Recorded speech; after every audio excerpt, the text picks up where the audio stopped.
The wind in the San Augustine Basin did not blow so much as it scoured. It carried the taste of alkali dust and the metallic scent of dried sage, stripping the moisture from a man's skin until he felt as brittle as the dead grass under his boots. The sky above was a vast, blinding expanse of blue that felt less like a ceiling and more like a judgment, stretching over a landscape where the mountains in the distance looked like the broken, jagged teeth of an old wolf. Elias Thorne stood by the warped railing of his corral, watching the horizon where the heat shimmer made the earth look like it was dissolving into water. It was a lie. Of course, there was no water out there, only hard-pan clay and the kind of silence that drove lesser men to talk to their horses until they forgot how to speak to people. Elias was 34 years old, though the sun had carved deep lines around his eyes that made him look older. He was a man built of wire and rawhide, competent in the way a tool is competent, worn smooth by use and purpose. He had been on this patch of land for 7 years. He had come here with a wife named Sarah and a dream of cattle that would grow fat on the high desert grass. The grass had withered in the drought of 72, and Sarah had withered with a fever the winter after. Now, the ranch survived by stubbornness more than luck. Elias stayed because leaving felt like an admission that the land had beaten him, and Elias Thorne did not know how to yield. He pulled the brim of his hat lower against the glare. To the east lay the town of Salt Lick, a festering sore on the edge of the territory. It was a collection of raw lumber buildings and canvas tents that clung to the side of a dry wash, a place where civilization had stopped to catch its breath and then died of dysentery. Elias avoided it when he could. The town was built on a social order defined by who belonged and who did not. The gambling hall had glass windows, while the church had a dirt floor. But the same men filled both. The sheriff, a man named Boyd, with a smile that showed too much gum and eyes that showed nothing at all, presided over it with a casual corruption that turned the law into a weapon for the highest bidder. Elias turned his attention back to the post he was mending. He wrapped the wire tight, his leather gloves creaking. He worked alone. He had no hands to help him this season, and the solitude had become a heavy coat he wore without complaint. A disturbance in the distance caught his eye, a dust cloud, small and focused, moving steadily toward the ranch gate. Elias did not reach for the Winchester leaning against the barn wall, but he shifted his weight so that he was no longer leaning. He watched the rider approach. It was a mule train, small and efficient. The lead rider sat on a piebald mare, moving with the easy, fluid grace of a man who had spent more life in a saddle than on a chair. It was Chato. The Apache trader was a figure of practical mystery in the borderlands. He moved between the army forts, the reservation lines, and the remote ranches, trading information as often as he traded goods. He was a man who survived by being useful to everyone and trusted by no one. He wore a faded blue army coat over buckskins, and his dark eyes were constantly moving, reading the terrain, the wind, and the tension in Elias's shoulders. Chato pulled the mare up 10 yards from the fence. The pack mule behind him lowered its head, blowing dust from its nostrils. Elias nodded once. "Chato." "Thorne," the trader replied. His voice was like grinding stones. "Water?" "It was the custom. You did not deny a man water in this country, not unless you were at war. And even then, sometimes you gave it before you killed him." Elias gestured to the trough near the windmill. "Help yourself. Pump is drawing good today." Chato dismounted, his movements stiff but controlled. He led the animals to the water, letting them drink but pulling them back before they gorged themselves sick. He took a long drink from the ladle himself, wiping his mouth with the back of a hand that was scarred and stained with dust. "You are alone," Chato stated. It was not a question. "Usually am," Elias said. "You didn't ride out here to check my census." Chato looked at the house, then back to the empty horizon. "No, I have a problem. I thought perhaps you are a man who can solve problems that require silence." Elias felt a tightening in his gut. Complications in the territory usually involved the law, or the lack of it, and neither ended well. "I have enough troubles. Chato, if you have stolen goods, keep riding." The sheriff has been looking for a reason to come out here. Not stolen, Chato said. He walked back to the pack mule. There was a second animal behind it, a small paint horse that Elias had not noticed at first because it was standing in the mule's shadow. On the horse sat a figure wrapped in a heavy, filthy wool blanket.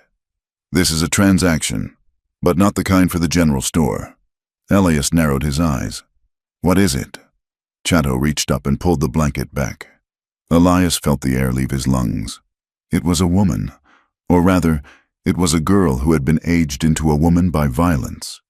She looked to be perhaps 20 years old, though it was hard to tell through the grime on her face. Her hair was a matted tangle of dark knots. Her dress was torn at the shoulder, revealing skin that was bruised a mottled purple and yellow.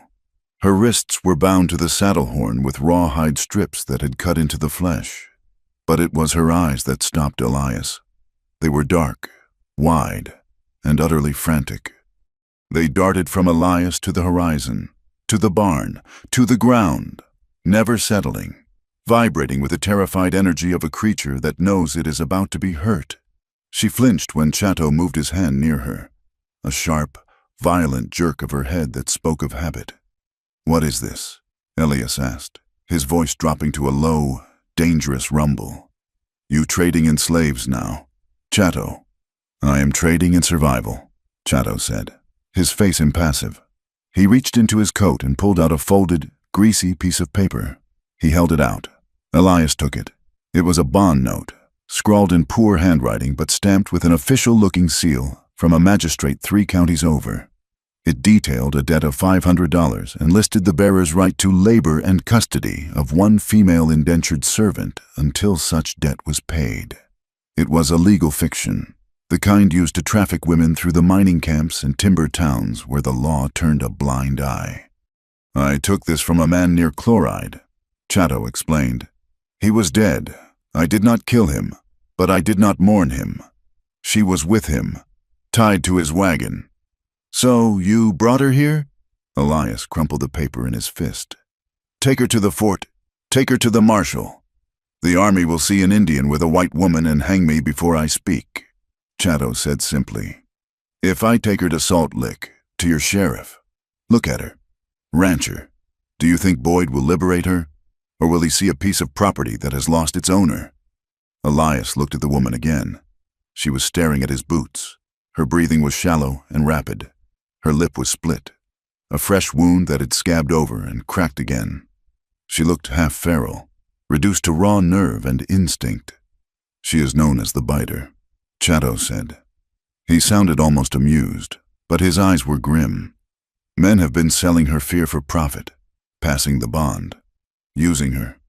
She has learned that the only way to keep a piece of herself is to hurt what touches her. Why bring her to me? Elias demanded. I am not a savior. Chato, I am trying to keep cattle alive on dust. Because you are not cruel, Chato said. And because you are alone. You can hide her until she is human again. Or until you can move her north to a place where the law is real. And if I say no? Chato shrugged. Then I leave her in town on my way out. I cannot keep her. It is death for me. I will sell the bond to the saloon keeper. He will pay well. The threat hung in the hot air between them. Elias looked at the woman. If Chato took her to Salt Lick, she would be meat. The town would consume her. The sheriff would likely uphold the bond just to get a cut of her earnings in the back rooms of the gambling hall. Elias felt a cold anger rising in his chest, a familiar fury at the way the world ground the weak into the dirt. He hated this. He hated the trap Chato had sprung on him, but he looked at the woman's wrists, raw and bleeding, and he knew he was caught. He could not stomach what would happen if he turned away. The ghosts of his own failures, the family he hadn't been able to save from the fever, rose up in the silence. How much? Elias asked. The words tasted like bile. For the trouble? For the risk of transport? Chato calculated. $300. I am not buying a person, Elias snapped, his jaw tightening until his teeth ached. I do not buy people. Call it what you want, Chato said. But you must buy the paper. If you do not hold the bond, the next man who comes looking for her can take her legally. You buy the paper to kill the paper. Elias turned on his heel and marched into the small ranch house. He went to the iron box hidden beneath the floorboards under his bed. It was his seed money, his emergency fund, the savings meant for a new well. He counted out the heavy gold coins and the stack of worn banknotes. $300. It was a fortune. It was enough to buy 100 head of good cattle. He walked back out and shoved the money into Chato's hand. "Give me the bond." Chato nodded, counting the money quickly before tucking it away. He smoothed the crumpled paper Elias had dropped and handed it back. Then he walked to the woman's horse. "Enjoy. Rancher," Chato said, stepping back and gathering his reins. "She bites." It was not a jest. It was a warning delivered with the flat certainty of a man who had seen the scars. Chato mounted his horse. "I will ride south, if anyone asks. I sold a mule in Tucson. Good luck, Thorn." The trader did not look back. He kicked his mare into a trot and disappeared into the shimmery heat, leaving Elias standing in the dust with a feral woman tied to a strange horse. Elias stood still for a long moment. The silence of the ranch returned, but it felt different now. Heavier. He approached the horse slowly. The woman watched him, her body tense, every muscle coiled. She did not plead. She did not cry. She watched him the way a wolf in a trap watches the hunter's knife. "I'm going to cut you loose," Elias said softly. He kept his hands where she could see them. "I'm not going to hurt you." She did not blink. Elias drew the knife from his belt. She flinched, shrinking back against the saddlebags. He paused, letting her see that he wasn't advancing. "Just the ropes," he said. "Just the ropes." He moved in. He reached for the rawhide binding her wrists. He was careful, precise. He sliced through the leather, freeing her hands. "You can get down now," he said, taking a half step back. "I'll help you." She sat there, frozen. Elias sighed. She was likely stiff from the ride, dehydrated, and terrified. He stepped closer, reaching up to offer his hands to steady her descent. "Come on, I've got you." His hands touched her waist. The reaction was instantaneous. She exploded into motion, a blur of rage and desperation. She didn't pull away. She lunged. Her head snapped down, and her teeth sank into the meat of Elias's forearm, right above the wrist. It wasn't a nip. It was a clamp. She bit down with all the force of a cornered animal fighting for its life. "Damn it!" Elias shouted. The pain was searing, hot and immediate. He staggered back, instinctively jerking his arm away. She held on for a split second, then released, tumbling from the saddle and hitting the dust in a crouch. She scrambled backward, crab walking away from him, her chest heaving. Elias clutched his arm. Blood welled up thick and dark, running down over his hand and dripping onto the dry earth. The bite was deep. She had nearly taken a chunk out of him. He looked at her. She was 10 feet away, backed up against the water trough. Her lips were pulled back, her teeth stained with his blood.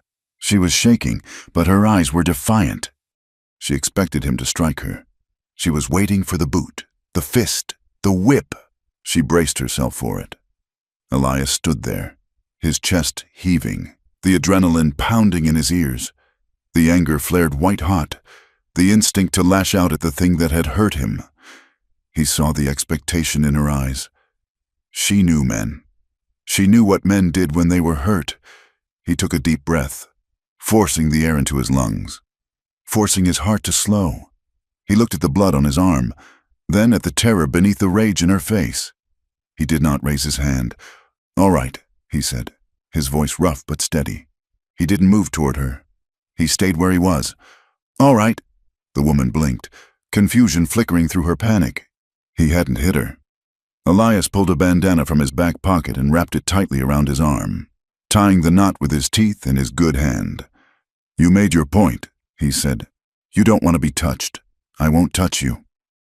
He turned his back on her, a deliberate choice, exposing his neck to show he didn't view her as a combatant, and walked to the saddlebags on the horse she had ridden. He pulled out a canteen and a tin cup. He poured water into the cup and set it on the ground halfway between them. "Drink," he said. He walked away, heading toward the barn to get the medical kit he kept for the horses. He didn't look back to see if she took it. The afternoon wore on, the sky turning the color of bruised iron as the sun began to dip toward the mountains. The wind picked up, colder now, biting through the thin cotton of Elias's shirt. When he emerged from the barn, his arm bandaged properly and smelling of carbolic acid. The woman was still by the trough. The cup was empty. She was watching him, tracking his movement across the yard. "Wind's coming up," Elias said. He stopped a safe distance away. "It'll freeze tonight. You can't stay out here." She didn't move. "I have a bunkhouse," he said, pointing to a small, weathered structure near the main house.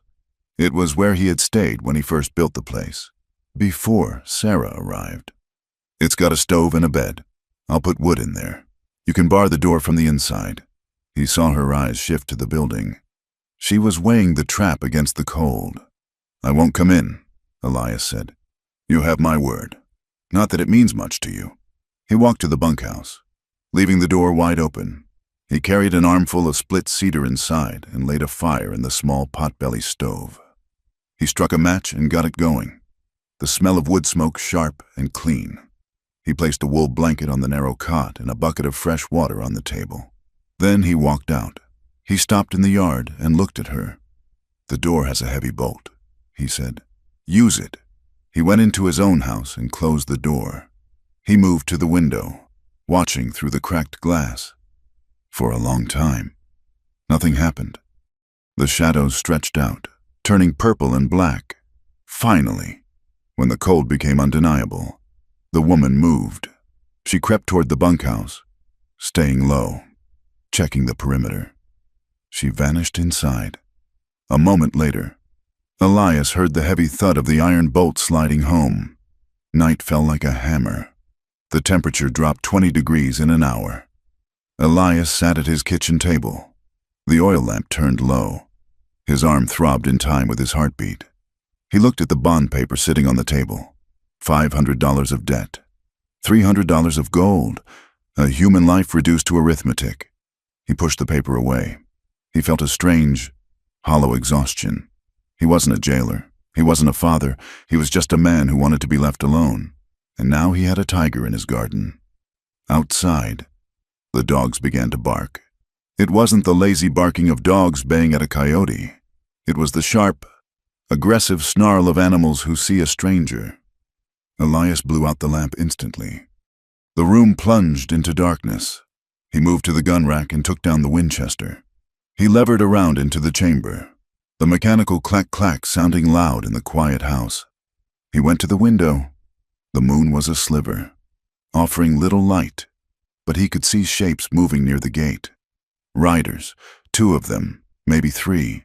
They were sitting on their horses, looking at the house. Elias felt a cold knot in his stomach. Had they tracked her? Was this the bond coming to collect? He didn't wait to ask. In this country, you didn't ask strangers their business in the dark. He opened the front door and stepped out onto the porch, the rifle held across his chest. "That's close enough," he shouted. His voice echoed off the barn. The riders shifted. One of them laughed, a low, ugly sound. "Friendly greeting. Thorn," a voice called out. It wasn't the sheriff. It sounded like one of the drifting hands from the Box T Ranch, men who spent their wages on whiskey and violence. "I'm not feeling friendly," Elias called back. "Turn around." "We heard you had company," the voice said. "Heard you bought yourself a little something from the Apache. We just wanted to see if she was worth the price." News traveled faster than telegraph wires. The trader must have been seen, or someone in town knew about the bond and had been tracking Chatto. "Get off my land," Elias said. "I won't say it twice.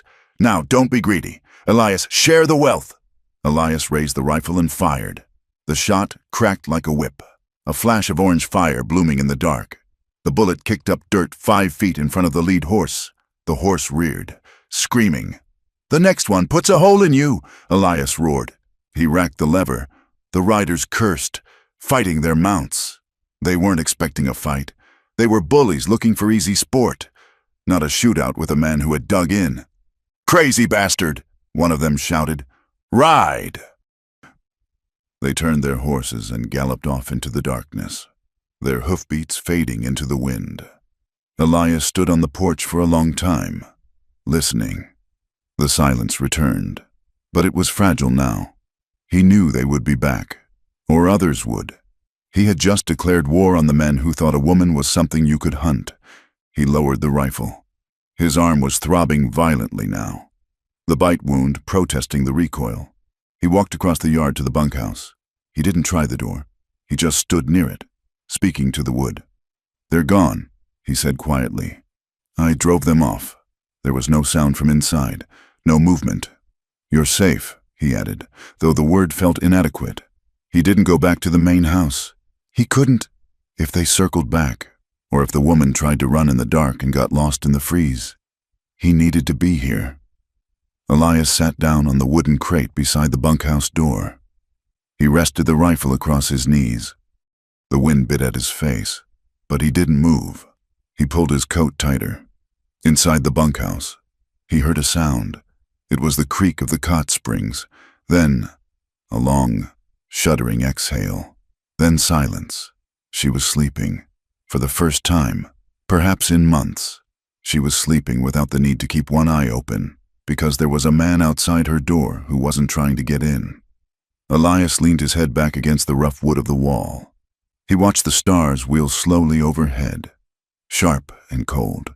He was tired. He was hurt. He was $300 poorer and in a hell of a lot of trouble. But as he listened to the quiet breathing of the woman on the other side of the wall, the heavy weight of his own loneliness felt, for the first time in years, just a little bit lighter. He closed his eyes, his hand resting on the rifle, keeping a promise he hadn't yet spoken aloud. He would be there when morning came. The dawn did not break gently. It bled into the sky, a bruise of purple and sullen gray over the eastern peaks before the sun finally crested the mountains and set the frost afire. Elias Thorne woke before the light, the habit of a decade dragging him from the warmth of his quilts. His left arm, wrapped in the stiffened, blood-stained bandana, throbbed with a dull, heavy pulse that seemed to beat in time with the wind rattling the window pane. He sat up, the cold air of the room biting at his bare chest. He did not look at the empty side of the bed. That was a discipline he had mastered 3 years ago. Instead, he looked out the window toward the bunkhouse. The door was still shut, the heavy iron bolt presumably still thrown from the inside. Smoke curled thin and white from the chimney he had cleared yesterday. She was still there. Elias pulled on his shirt, wincing as he buttoned the cuff over his swollen forearm. The bite was deep, the jaw strength behind it startling. He pulled on his boots, stomped the heels down, and went out into the morning. There was no heroism in what followed, only the relentless, indifferent demand of the ranch. The cattle did not care that he had a wild woman locked in his bunkhouse. The horses did not care that he was $300 poorer. The fence line in the north pasture was sagging, and the water trough needed scrubbing before the algae bloomed. Survival was a series of chores performed whether one's heart was in them or not. He hauled water, the buckets heavy, his breath pluming in the air. He chopped wood, the axe ringing out against the cedar, the vibration traveling up his arms and settling in his injured wrist. He worked with a deliberate rhythm, making noise, letting his presence be known without being intrusive. When he returned to the main house for coffee, he saw the bunkhouse door crack open. Just an inch, a slice of darkness watching him. Elias went into his kitchen, fried salt pork and heated yesterday's biscuits in the skillet grease. He put a portion on a tin plate, poured a mug of black coffee, and walked across the yard. He set the food on the chopping block near the bunkhouse door, then turned and walked away without a word. He went to the barn to shoe the bay mare. When he came out an hour later, the plate was empty. The coffee was gone. The tin cup had been set back on the block, not thrown, but placed with a precision that suggested a test. He saw her later that morning. She was sitting on the edge of the horse trough, washing her face. She stopped when she saw him, water dripping from her chin, her body going rigid. She did not run, but she tracked him. She watched his hands. She did not look at his face, did not meet his eyes. Her gaze was fixed entirely on his hands, whether they were open or closed, whether they held a tool or a rope. Elias paused by the gate, tipping his hat. "Morning," he said. She said nothing. She wiped her face with the sleeve of the oversized wool shirt he had left for her. It swallowed her small frame, making her look like a child playing dress-up. Until you saw the eyes. They were old eyes. He noticed something else. As she lowered her hand, a glint of metal flashed near her waist. She had taken the paring knife from his kitchen. It was a dull little thing, barely good for peeling potatoes, but she had it tucked into the rope she used as a belt, hidden under the shirt tails. Elias looked at the bulge of the handle, then looked away. He did not ask for it back. If a dull blade made her feel like she owned her own skin, she could keep it. "I'm going to check the north fence," he said, speaking to the air between them. "I will be back by sundown. There is stew in the pot on the stove. Help yourself." He rode out, leaving her standing in the center of the yard, a small, fierce figure against the immense, crushing emptiness of the basin. Days bled into a week. A routine established itself, fragile as spun glass. She existed in the periphery of his life, a shadow that moved when he wasn't looking. She ate only when she was alone. He would find the pot lid moved, the ladle dripping, but he never saw her lift the spoon to her mouth. The silence between them began to feel like a physical weight. On the fourth evening, Elias sat on the porch, mending a bridle. She was sitting on the steps of the bunkhouse, 20 yards away, whittling a piece of sagebrush with a stolen knife. "I need to call you something," Elias said. He didn't look up from the leather. The paper didn't have a name, just a description. Her hand stopped moving. The knife hovered over the wood. "My name is Elias," he said. "You can use it or not." She remained silent. The wind sighed through the eaves of the house. "I can't call you girl," he continued, his voice low and even. "And I won't call you what the traitor called you, the biter." It was a cruel title, a brand of behavior rather than a person. She turned her head slightly. For the first time, she looked him in the eye. Her expression was unreadable, a mix of curiosity and deep, entrenched suspicion, as if names were just another thing men took from you, another handle to grab hold of. She turned back to her whittling, slicing a long strip of bark from the wood. She did not answer. Elias nodded to himself. "All right, when you're ready." The isolation of the ranch was usually absolute, but the following afternoon, dust rose on the road again. Elias was in the barn, pitching hay. When he heard the approach, he stepped out, wiping sweat from his forehead. It was Chato again, this time alone. The Apache trader did not dismount. His horse was lathered, and he looked over his shoulder at the back trail before nodding to Elias. "Rancher," Chato said. "Chato." "I have brought salt," Chato said, gesturing to his saddlebags. "And flour. You will need them." "I have flour," Elias said. "You will need more. You will not want to go to town often." Chato's dark eyes flicked toward the bunkhouse, where the woman was invisible but undoubtedly listening. "There is talk in Salt Lick. The men who held the bond, they have friends, men who handle business in the dark." Elias rested his hand on the fence post. "Let them talk. It is not just talk, Thorn. It is commerce. They say you have stolen property. They say you are keeping a white woman for unnatural reasons." Chato spat into the dust. "The sheriff is listening to them. Boyd likes order. You are disrupting the order." "I bought the paper," Elias said, his voice hardening. "It was a legal transaction. The law in this territory is a line drawn in sand," Chato said. "The wind blows, and the line moves. If you stand against them, you stand alone. No one in that town will sell to you. No one will help you when the snow comes." "I am used to being alone," Elias said. Chato looked at him, a flicker of something like pity in his gaze.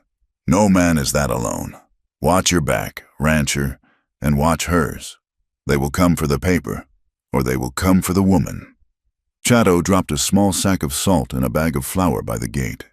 "Payment for the water last time," he said. He turned his horse and rode south, keeping to the low ground.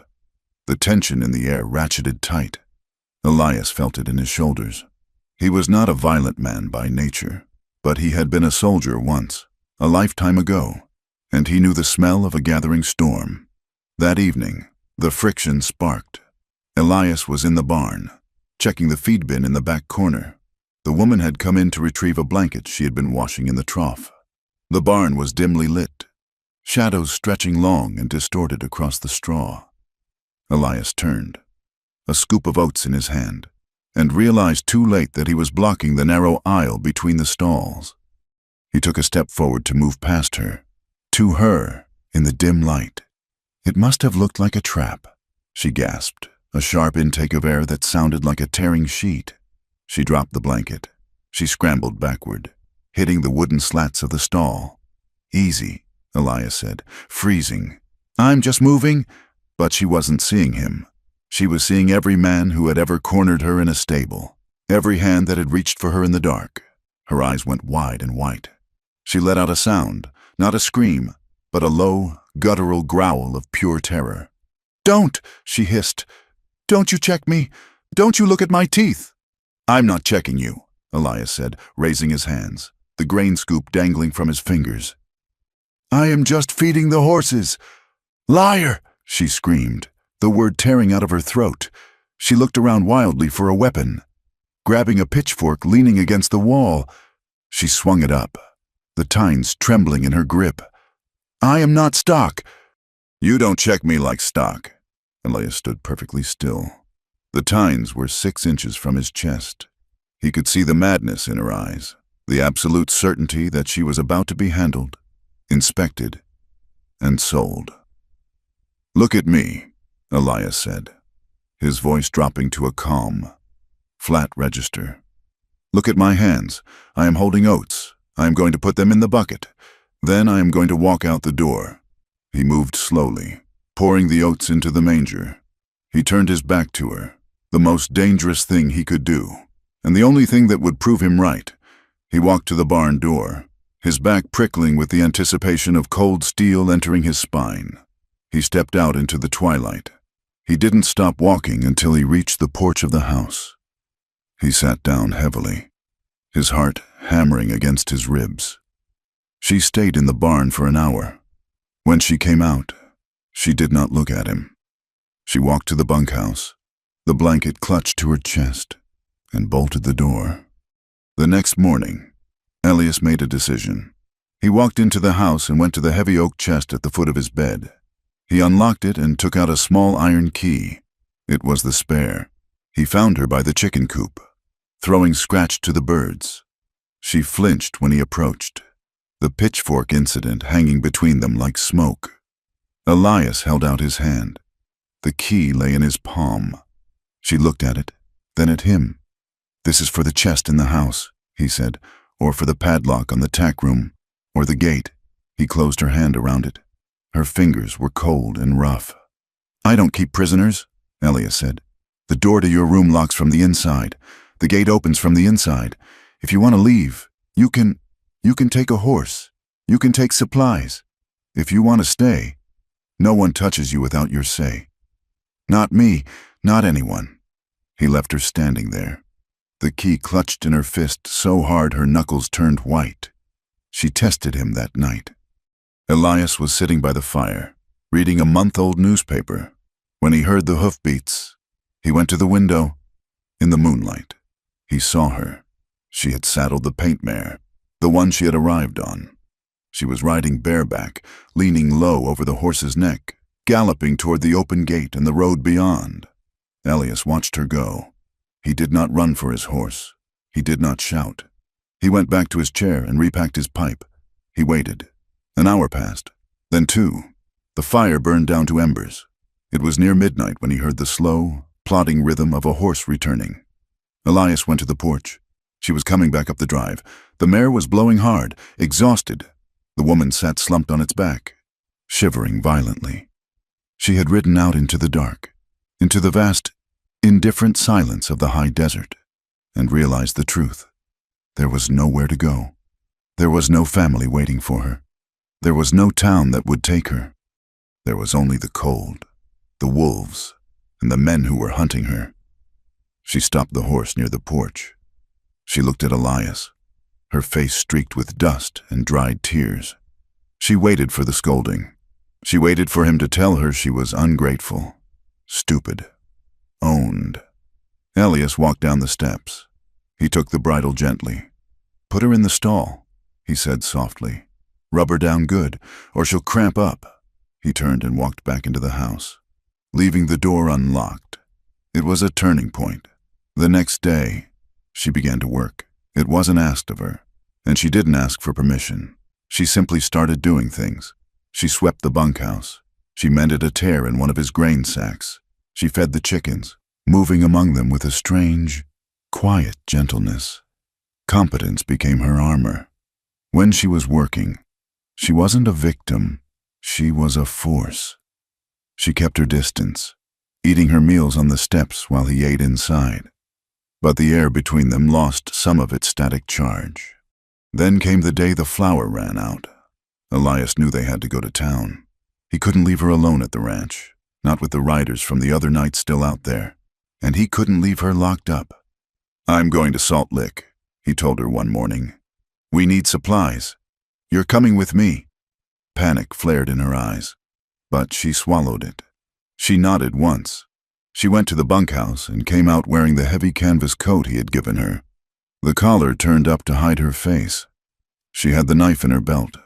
The ride to town was silent. The landscape was greening slightly with the spring sage, but the town of Salt Lick looked as brown and desolate as ever. As they rode down the main street, heads turned. Men on the boardwalk stopped talking to stare. Women in bonnets crossed the street to avoid them. "That's him," someone muttered. "That's the one. Keeps a squaw woman," another whispered, though she was white. To them, her trauma made her savage. Her association with the traitor made her other. Elias kept his eyes forward, his jaw set. He tied the horses at the rail outside Miller's general store. "Stay close," he murmured. They went inside. The store smelled of pickle brine and sawdust. Miller, the proprietor, was behind the counter. He was a balding man with a face like a dried apple. He stiffened when they walked in. "Elias," Miller said, not offering a hand. "Miller, need a sack of flour and coffee. Sugar if you have it." Miller looked at the woman. She was standing by a barrel of nails, her head down, her body tight. "I can sell you the flour," Miller said loudly. "But I don't want trouble in here. Best you take your business outside." Elias felt the heat rise in his neck. "My money is the same color as anyone else's. It ain't about the money, Thorne. It's about decent folk not wanting to mix with—" The door banged open behind them. A group of 3 men stumbled in, smelling of cheap whiskey and sweat. It was midday, but in Salt Lick, time was relative to the bottle. One of them, a drifting miner named Pike, saw the woman. He grinned, revealing yellow teeth. "Well, look at this," Pike slurred. "The little wildcat. Heard you were up at the Thorne place." He stepped toward her. The woman backed up against the nail barrel. "Leave her be, Pike," Elias warned, turning from the counter. "Just saying hello," Pike said. "She don't look so wild. Looks like she just needs a firm hand." He reached out. It was a clumsy, drunken gesture, meant to grab her shoulder or perhaps stroke her hair. His hand closed around her upper arm. The reaction was instantaneous. She didn't scream. She didn't pull away. She lunged. Her head snapped forward, and she bit his hand. Hard. Pike howled. He yanked his hand back, blood streaming from the webbing between his thumb and forefinger. "You bitch! She bit me! The bitch bit me!" The store erupted. Pike's friend surged forward. Miller grabbed a shotgun from under the counter. "Get her out!" Miller shouted. Pike raised a fist, his face purple with rage. "I'll kill her!" Elias moved. He stepped between Pike and the woman, shoving the drunk man backward into a display of canned peaches. The cans clattered to the floor with a deafening crash. "Touch her again and you won't walk out of here," Elias snarled. His hand was on the grip of the Colt at his hip. He didn't draw it, but the threat was clear. The room froze. "She's an animal," Pike yelled, clutching his bleeding hand. "Look at what she did." "You put your hands on her," Elias said, his voice shaking with adrenaline. "She is under my protection. Anyone who touches her answers to me." The door opened again. Sheriff Boyd stepped in, his thumbs hooked in his gun belt. He took in the scene, the spilled cans, the bleeding miner, the woman crouching behind Elias with her knife now drawn. "Trouble, Elias?" Boyd asked pleasantly. "Self-defense," Elias said. Pike grabbed her. "She bit me," Pike screamed. Boyd looked at the woman. He looked at the blood. He looked at Elias. "Seems like you're bringing a lot of chaos into my town." "Thorn," Boyd said. "Folks don't like it. Folks say you're harboring a dangerous lunatic." "She's not a lunatic. She's scared. She draws blood again, Elias, and I lock her up. And maybe I look into your land claim. Maybe I find some irregularities." Boyd's smile didn't reach his eyes. "Do the sensible thing. Send her away. Or give her to someone who knows how to break a horse." Elias stared at the sheriff. The corruption was naked in Boyd's face. He was one of them. "Let's go," Elias said to the woman. He backed out of the store, keeping his body between her and the men. They reached the horses, mounted, and rode out of town under a hail of stares and spits. The ride back was brutal. The sun felt like an accusation. When they reached the ranch, the woman slid off her horse and ran into the bunkhouse, slamming the door. Elias spent the evening pacing the main house. He felt the walls closing in. He had publicly claimed her now. He had drawn a line in the dirt. There was no going back to the quiet life he had before. Night fell. The wind howled around the eaves. Elias built a fire in the hearth. He sat in his chair, unbuttoning his sleeve.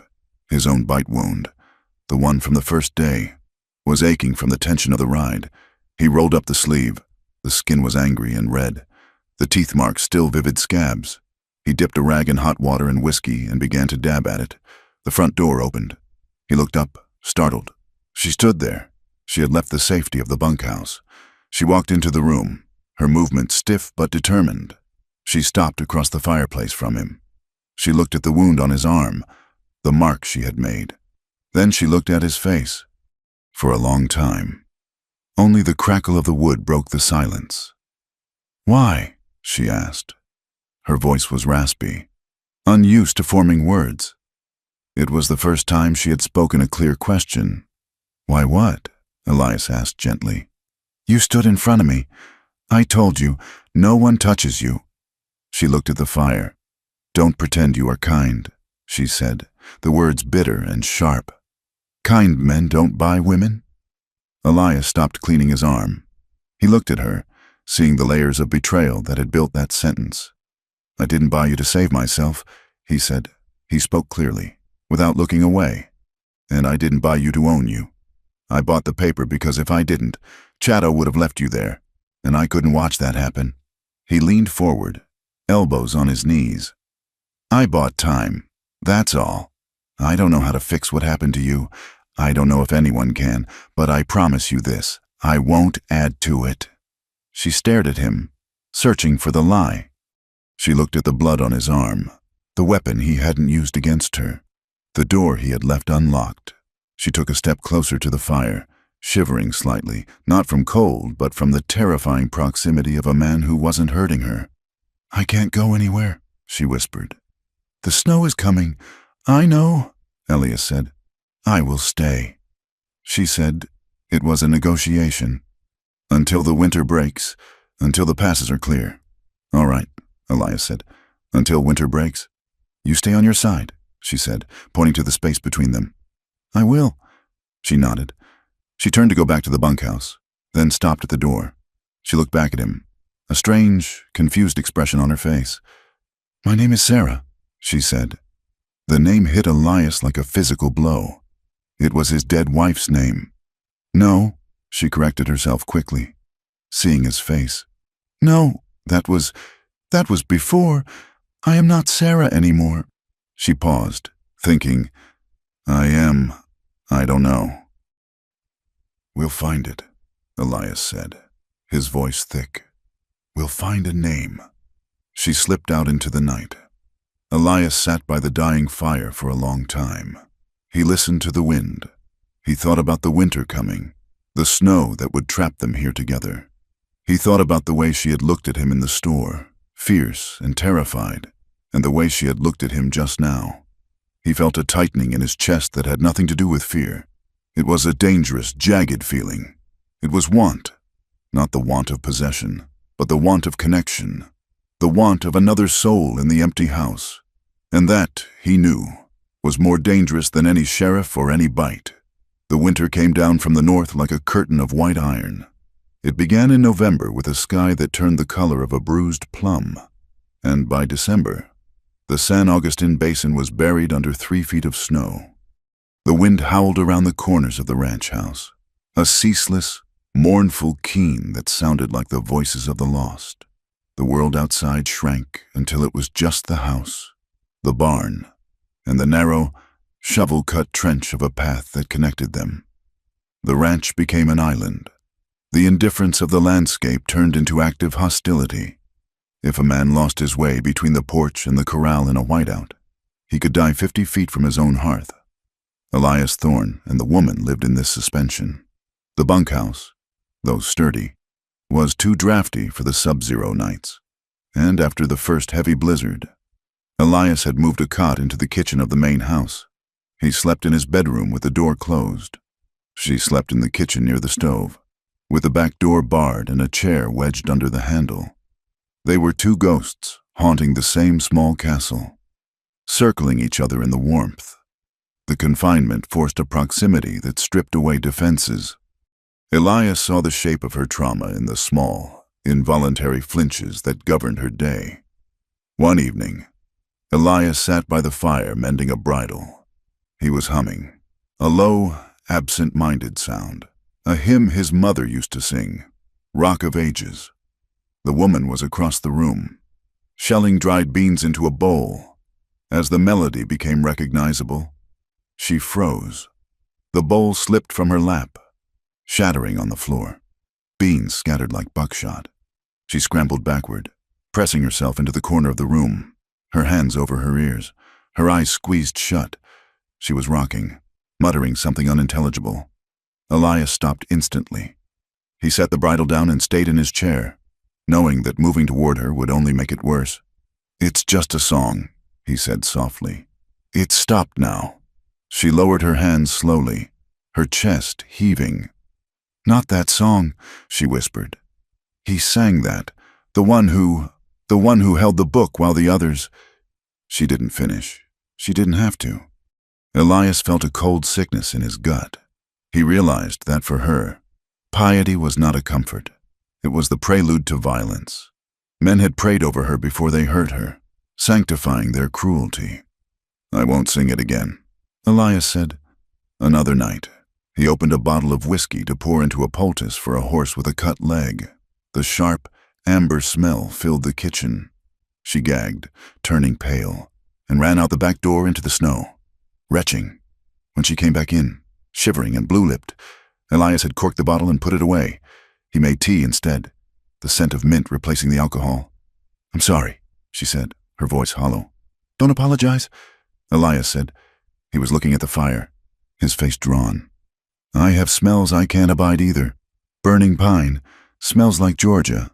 She looked at him, surprised by the admission. "You were there?" "I was with the cavalry," Elias said. He rarely spoke of it. "We burned a lot of things. Houses, barns.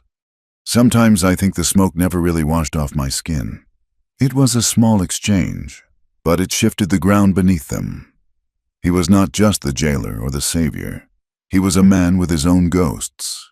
He avoided town not because he thought he was better than the people there, but because he feared the part of himself that knew how to burn things down. The tenderness between them grew not from grand gestures, but from the quiet, practical language of survival. One morning, Elias found her boots by the door. The soles were wearing thin, the leather cracked. Without asking, he took them to his workbench. He spent the afternoon resolute soling them with thick, sturdy rawhide and greasing the leather until it was supple and waterproof. He left them by the stove. When she put them on the next morning, She paused. She flexed her feet, feeling the new warmth, the solid grip. She looked at Elias, who was drinking coffee and staring out at the snow. "Thank you," she said. Elias nodded, not turning around. "Winter's hard on feet." 2 days later, Elias came in from the cold to find his wool shawl, the one he used when checking the lines, folded neatly on his chair. It had been washed and mended. A tear in the weave pulled tight with careful, almost invisible stitches. He touched the fabric. It was the first time she had done something for him that wasn't strictly necessary for her own survival. The isolation broke in late January, on a day when the sun came out hard and bright, blinding against the snow. A rider appeared on the ridge. It was Chato. The Apache's horse was wading chest-deep in the drifts, and Chato himself looked like a figure carved from ice. Elias went out to meet him, helping him down. They brought the horse into the barn and Chato into the kitchen. The woman did not hide this time. She stood by the stove, a ladle in her hand, watching the trader with wary recognition. Chato drank the coffee Elias gave him, wrapping his frozen hands around the mug. "You are alive," Chato said, looking at the woman. "That is good. The winter kills the weak." "I am not weak," she said. Her voice was quiet but steel hard. "No," Chato agreed. "You are not." He turned to Elias. "I have been in Silver City. I heard things. The men who moved her. They are not just drifters. They are runners for a man named Holloway." Elias went still. "Judge Holloway?" "The same," Chato said. "He owns the copper mine. He owns the freight line. And he thinks he owns the law. He uses the bond papers to move women into the mining camps. It is a business. He does not like that you interrupted his ledger." "He's a judge," Elias said, the anger rising in his throat. "He's supposed to be the law." "He is the law," Chato corrected. "That is the problem. He has sent men to Salt Lick. They are asking questions. They know you have her. They know you bought the paper, but they claim the paper was stolen from their courier. They say you are a thief." "I paid gold," Elias said. "Gold does not matter when the judge holds the gavel." Chato said, "They will come. Rancher, not with a mob this time, with a warrant. They will try to make it look legal." Elias looked at the woman. She had gone pale, her knuckles white on the ladle. "Let them come," Elias said. "I have a deed to this land, and I have a Winchester." "A rifle is good," Chato said, standing up. "But eyes in the back of your head are better." Chato did not stay the night. He rode out while the sun was still high, disappearing back into the white silence. That evening, the fear in the house was palpable. The woman paced the kitchen, checking the window every few minutes. "You should let me go," she said suddenly. Elias looked up from his book. "Go where? There is 3 feet of snow. You'd be dead in a day." "If they find me here, they will hurt you." "They will take your land." "They aren't taking anything," Elias said, "and I am not turning you out." She stopped pacing and looked at him. The firelight cast deep shadows across her face, highlighting the sharp angle of her jaw and the dark, restless intelligence of her eyes. "Why?" she demanded. "Why do you care? You don't even know my name." "You haven't given it to me," Elias said. She stared at him for a long moment. The silence stretched, filled only by the popping of the cedar logs in the stove. "Elena," she said. The word hung in the air. "Elena," Elias repeated. It was a soft name, but she said it with a hard edge. "It was my grandmother's name," she said. "The rest of them, the names on the papers, the names the men gave me, I burned them. Elena is the only thing I have left that they didn't touch." She walked over to the table and sat down across from him. It was the closest she had voluntarily come to him. "You want to know why I bite?" she said. It wasn't a question. Elias closed his book. "Only if you want to tell me." She looked at her hands. They were scarred, rough, and trembling slightly. "They tied me," she said, her voice devoid of emotion, which made it worse. "The first time, they tied my hands and my feet. They put a gag in my mouth, but it slipped. The man, he put his hand over my face to shut me up." She looked up at Elias, her eyes burning with a terrible, Cold fire. "My teeth were the only thing loose," she said. "I bit him. I bit until my teeth met. He screamed. He hit me. He broke my nose. But he stopped. For a minute. He stopped. It was the only weapon I had. It was the only way to say no when my voice was gone." Elias felt a profound, aching sorrow for her, but he kept his face steady. He did not offer pity. Pity was cheap. "It is a good weapon," Elias said seriously. "A wolf uses what it has." She looked at him, searching for disgust, searching for the judgment that usually followed such a confession. She found only a quiet, sturdy acceptance.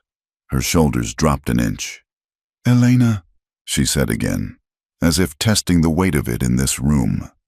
"It is a good name," Elias said. The riders came 3 days later. The snow had stopped, but the sky was a flat, glaring white. Elias was in the yard, breaking ice on the trough, when he saw them, 4 men. They wore heavy dusters and rode big, grain-fed horses. They didn't ride like drifters. They rode like men who were paid to be there. Elias dropped the axe and walked to the porch where his rifle leaned. Elena was inside. He heard the bolt of the door slide home. The riders fanned out in the yard. The leader was a man with a thick gray mustache and a tin star pinned to his coat. It wasn't a sheriff's star. It was a deputy's badge from the county seat. "Elias Thorne," the man called out. "That's me," Elias said, holding the rifle loose in one hand. "Who are you?" "Deputy Silas," the man said. "I'm here on behalf of Judge Holloway. We have a warrant for the arrest of a woman in your custody. Charges are theft, assault, and flight from debt." He pulled a folded paper from his coat. "That paper is worth less than the snow it's printed on." Elias said, "She isn't property, and the debt was paid. I have the receipt." "The receipt is for a bond that was stolen," Silas said, smiling thinly. "You bought stolen goods. Thorne, that makes you an accessory. Now, bring her out, and we might forget to arrest you, too." "She isn't coming out," Elias said. "Then we're coming in." Silas nodded to the men on his left. They spurred their horses forward. "Don't do it!" Elias shouted, raising the rifle. He didn't want to shoot.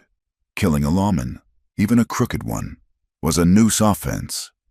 He fired a warning shot over their heads, the crack echoing off the mountains. It was a mistake. They were waiting for it. As soon as Elias fired, the man on the right raised a shotgun and fired. The spread of buckshot caught Elias on the left side. It wasn't a direct hit, but pellets tore through his coat, shredding his shoulder and knocking him backward off the porch. He hit the frozen ground hard, the rifle skittering away from his hand. "Get him!" Silas yelled. 2 men dismounted, rushing toward Elias.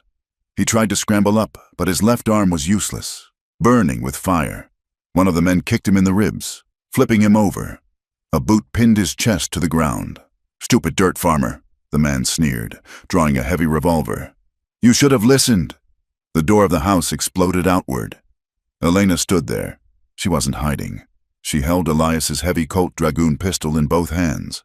The barrel was wavering, too heavy for her wrists, but her eyes were wide open. "Get off him!" she screamed. The man standing over Elias laughed. "Look at that! The little biter wants to play." He started to turn his gun toward her. Elena didn't freeze. The trauma that had paralyzed her for so long collided with a new, desperate need. The need to protect the one place, the one person that hadn't hurt her. She fired. The recoil nearly threw her back into the doorframe. The bullet went wide of the man's chest, but clipped his shoulder. He howled, dropping his gun and clutching his arm. The second man on the ground hesitated, shocked. "I'll kill you!" Elena shrieked, cocking the hammer again with a trembling thumb. "I'll kill you all!" She looked like a demon, hair wild, eyes manic. She stepped off the porch, the gun leveled. Silas, still on his horse, saw the situation turning. His man was down, the rancher was still moving, and the woman was shooting real lead.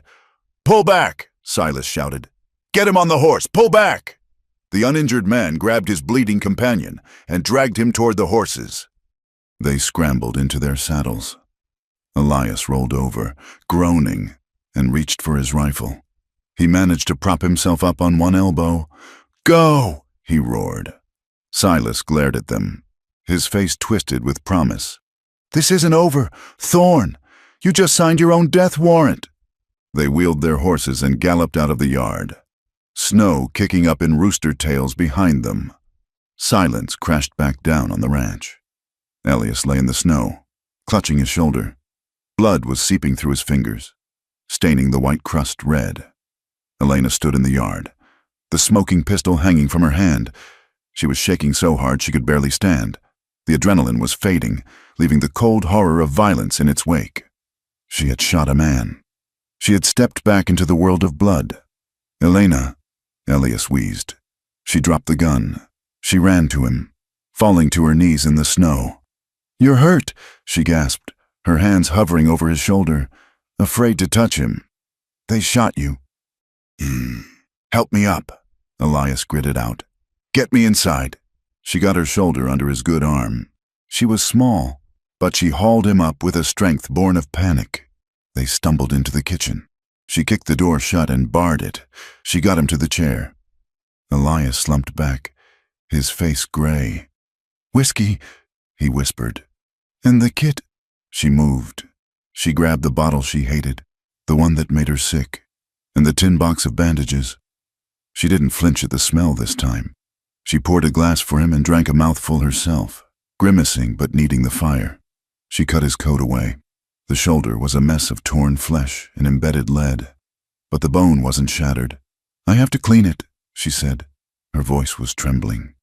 "Do it," Elias said. She poured the alcohol over the wound. Elias hissed through his teeth, his head tipping back, knuckles white on the chair arms. She worked quickly, cleaning the blood, picking out the pieces of wool and shot with tweezers. Her hands, usually so guarded, were touching him everywhere, his chest, his neck, his arm, steadying him. When it was done and bandaged, the room felt incredibly quiet. The fire crackled. The smell of blood and whiskey hung heavy in the air. Elias looked at her. She was kneeling between his legs, her hands resting on his knees, her face streaked with tears. She hadn't realized she was crying. She looked terrified, but not of him. She was terrified of what she had done, and perhaps of what she felt. "You saved me," Elias said softly.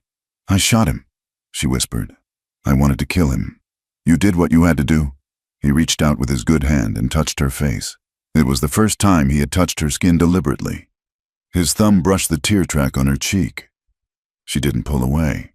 She leaned into his hand. It was an instinct, a starving thing seeking warmth. Her breath hitched. She looked at his mouth. The distance between them vanished. The air was charged with a sudden, overwhelming electricity, the collision of violence and survival turning into desire. She leaned forward, her lips parted. She wanted to erase the fear. She wanted to feel something that wasn't pain. Elias's heart hammered against his ribs. He wanted her. God, he wanted her. The months of silence, of watching her strength, of living in this small box with her, it all surged up. But he saw the tremor in her jaw. He saw the desperation in her eyes. She wasn't choosing him. She was reacting to the trauma. She was offering herself because she thought that was the price of safety, or because she needed to prove she was alive. He couldn't take that, not from her. He gently placed his hand on her shoulder and stopped her. "Elena," he said, his voice rough as gravel. "No." She froze, her eyes widening. Rejection flashed across her face, the shame of being unwanted. "Not like this," Elias said firmly. "I want you. You hear me? I want you more than I've wanted anything in a long time. But not because you're scared, and not because you owe me." He looked deep into her eyes, willing her to understand. "I won't take what fear offers. When it happens, it will be because you chose it freely, with a quiet mind." She stared at him, her breath trembling. She pulled back slowly. The shame in her eyes faded, replaced by something else, confusion, and then a dawning realization of what he had just given her. He had given her agency. He had refused to consume her. It was a rejection that felt like an embrace. It was painful. Yes, the air between them was thick with unspent desire, but it was honest, "Okay," she whispered. "Okay." She stood up, her legs shaky. She took the basin of bloody water to the sink. "They will come back," she said, her back to him. "I know," Elias said. "We'll be ready." The news of the shooting reached town before the snow melted. The gossip in Salt Lick turned vicious. It was no longer just that the rancher had a squaw woman. Now, the story was that he had a madwoman, a witch who shot lawmen and had bewitched Elias Thorne into violence. "He paid for her," the whispers went in the church pews. "Bought her soul with gold, and now she's taken his. She's a savage," they said in the saloon. "Needs putting down." The social noose was tightening. Elias and Elena were pariahs, enemies of the order that Judge Holloway and Sheriff Boyd maintained. But inside the ranch house, the world had changed. That evening, for the first time since she arrived, Elena did not take her plate of stew to the bunkhouse, nor did she sit on the floor by the stove. Elias sat at the small kitchen table, his arm in a sling, eating awkwardly with his right hand. Elena ladled stew into her own bowl. She walked over to the table. She pulled out the chair opposite him. The wood scraped loudly against the floorboards. She sat down. She placed her napkin on her lap. She picked up her spoon. Elias looked up. Their eyes met across the simple pine table. There were no words needed. It was a small thing, eating dinner, but in the context of their war, it was a monumental victory. It was a declaration of equality. She was not a servant, not a captive, not a pet. She was the woman of the house, breaking bread with the man who had refused to master her. "Pass the salt?" Elias asked quietly. Elena reached out and slid the salt cellar across the table. Her hand brushed his for a second. Neither of them flinched. Outside, the wind howled again, but the house was warm, and for the first time, it felt like a home. The spring thaw arrived not with a promise of life, but with a vengeance of mud. The snow that had buried the San Augustin Basin for months collapsed into a heavy, weeping slush, turning the hard-packed road into a quagmire of adobe glue. The creek swelled into brown, frothing torrents that ate away at the banks, carrying deadwood and the carcasses of winter-killed deer. Elias Thorne and Elena rode into this sodden world out of necessity. The flour was gone, the coffee was dust, and the ammunition box was dangerously light. But more than goods, they needed an end to the siege. They could not live another season waiting for the sheriff to invent a reason to hang them. They rode north, bypassing the hostile eyes of Salt Lick, aiming for the larger jurisdiction of Silver City. It was a 3-day ride through country that fought them every step of the way. The horses struggled in the sucking mud, their breath steaming in the damp, raw air. Elias watched Elena as they rode. She sat her mare with a newfound confidence, her back straight, her eyes scanning the horizon. She wore a hat he had shaped for her, the brim pulled low, and a coat that was too big in the shoulders but belted tight at the waist. She looked less like a captive now and more like a partner, though the shadow of the hunt had never quite left her face. In Silver City, they sought the law. The United States Marshal's office was a brick building that smelled of stale tobacco and wet wool. Marshal Davies was a man who looked as if he had been carved from suet, pale, heavy, and tired. He sat behind a desk cluttered with wanted posters and ledgers, listening to Elias with the expression of a man hearing a story he had heard 1,000 times before. "The bond was paid," Elias said, laying the receipt on the desk. "I paid $300 gold to the trader. The debt is cleared. Judge Holloway's men are harassing us with forged warrants." Davies picked up the receipt with 2 fingers, as if it were soiled. He didn't look at Elias. He looked at Elena. She stood by the door, refusing to sit, her hand resting near the knife beneath her coat. "This is the woman?" Davies asked. "This is Elena," Elias said. "The paper says 1 female servant, indentured." Davies read from his own ledger. "Mr. Thorne, you seem to be under a misunderstanding. A bond isn't just a debt. It's a contract of custody. You can't just buy the paper and burn it. The custody reverts to the court if the terms of service aren't met." "She isn't in service," Elias said, his voice tightening. She is a free woman. Not according to Judge Holloway, Davies said, dropping the paper back onto the desk. The judge has filed a motion claiming you absconded with court property. He claims the traitor stole the bond. The traitor is an honest man. The traitor is an Apache, Davies said flatly. And you are a rancher with a questionable reputation who is currently harboring a fugitive. So you won't help, Elias said. I can't help. It's a civil matter until it becomes a criminal one. And if Holloway issues a federal warrant, I won't be helping you. Thorne, I'll be arresting you. Davies leaned forward. If you want my advice, send her back. Let her work off the time. It's better than getting hanged for kidnapping. Elena made a sound, a sharp intake of breath that sounded like a dry branch snapping. She turned and walked out the door. Elias snatched the receipt from the desk. You aren't the law, Davies, he said. You're just another clerk for the rich men. He followed her out. The street was busy with the midday trade. Freight wagons churned the mud, and miners fresh from the hills crowded the boardwalks. When Elena stepped out, the air seemed to change. She was known here, or at least her story was. The wild woman, the biter. Elias caught up to her. Elena, wait. She didn't stop. She was walking fast, her head down, trying to make herself small, trying to disappear into the gaps between people. But she couldn't.